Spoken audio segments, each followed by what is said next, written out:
Tengo más o menos una hora trepando este cerro, acá a la altura de Matucana. Y yo pensé que ya habíamos llegado más o menos a la cima, pero no, falta un...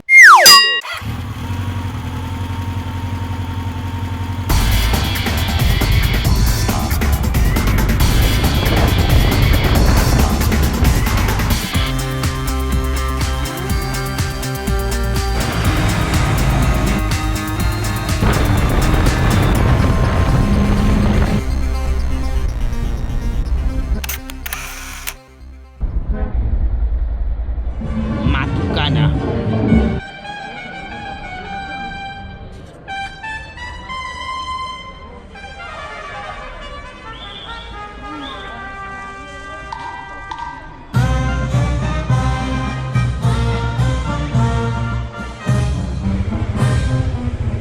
Ahí dice, caminata y catarata. Ay,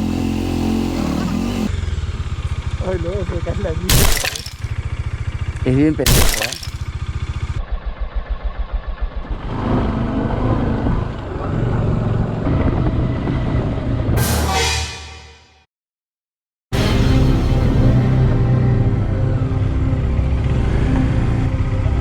Dale, dale. Gracias.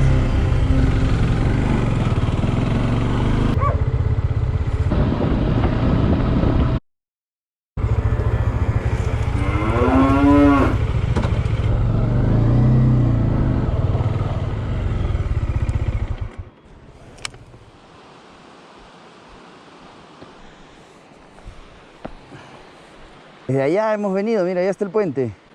Qué trepadoras estas motos, ¿ah?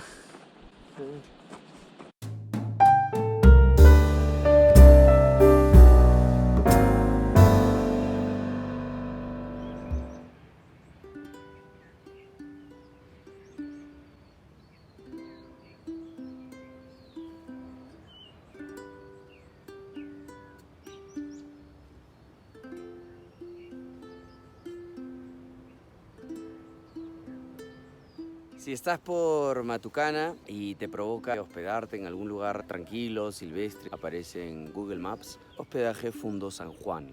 Hay perros, muchos perros, muchos. Así que es un lugar cómodo, amable, pet friendly. Pet friendly. ¿Ah? Pet friendly, pet friendly, pet friendly. Amigo de los animales.